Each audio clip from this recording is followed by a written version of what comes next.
15-16 বছর ধরে এরকম একটা পরিস্থিতি তৈরি হচ্ছিল যে এই দেশে যে একটা ভালো ভোট হতে পারে, শেষ পর্যন্ত ভোট শেষ হতে পারে, এইরকম ধারণায় মানুষ করতে পারে।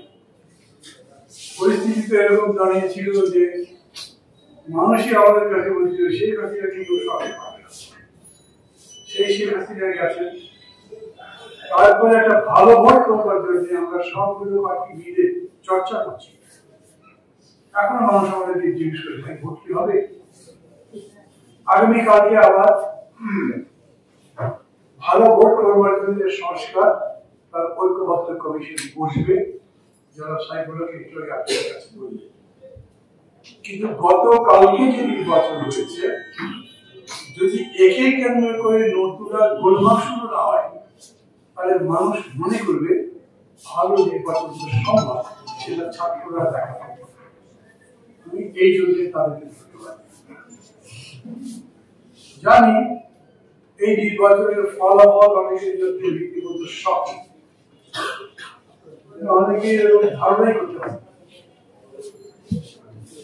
কেউ কেউ অবশ্য বলছে যে এটার মধ্যে যারা জানিয়ে আছে, কিন্তু তারপরে ফলাফলটা ঘোষণা হয়েছে এবং যারা কাকে বিকেল বা সন্ধ্যা থেকে বিক্ষোভ করছিলেন তারা এখন আপাতত ঘোষণা করে। আমাকে অনেকে, আমি আবার এই রাষ্ট্র নির্বাচন একটা মহামূল্যবান পণ্য হয়ে গেছি ছিলাম, তার সবথেকে বেশি ডাক্ত, কারণ ডাক্তার বিপিএস কে লাগবে তো আলাদা, তার মধ্যে আমি আবার আর সবাই বুঝতে পারতে হবে কি হতে পারে বলেন তো। আমি কিন্তু কিচ্ছু বুঝতে পারি।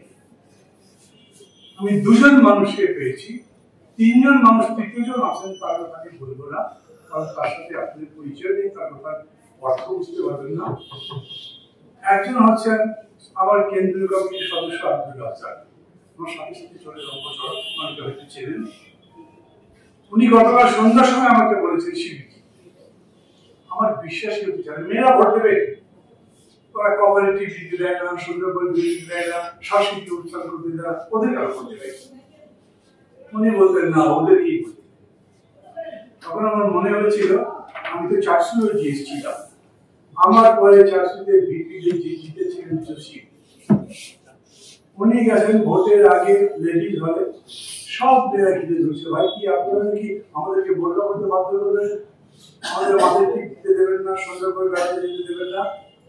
উনি কথা বলছিলেন অনেকক্ষণ বসে বসে তাদের সাথে, এবং মেয়েরা নাকি তার কথায় কনভিন্স হয়ে থাকে।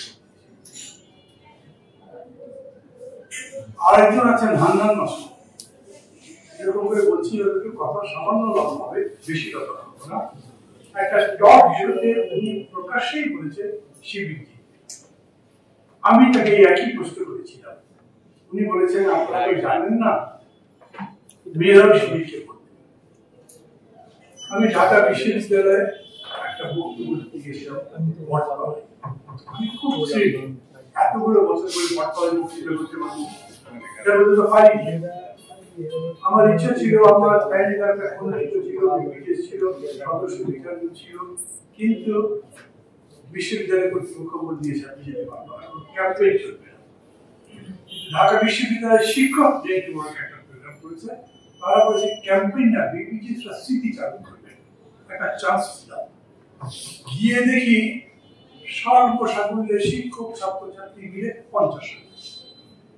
ডাক্তার মোস্তাকও গিয়েছিলেন, ডাক্তার গিয়েছে। 79-তে আমি যখন ডাক্তারকে দাঁড়িয়েছি, তখন প্যানেল পরিচয় করেছিলাম বটতলাতে, বটতলা 6 লাখ ছিল, প্রচন্ড বৃষ্টি নেমেছিল, সবাই ভিজেছিল, কেউ ধরে। আর ওই করিডোর গুলো থেকে শিক্ষক ছাত্রদের আসছে,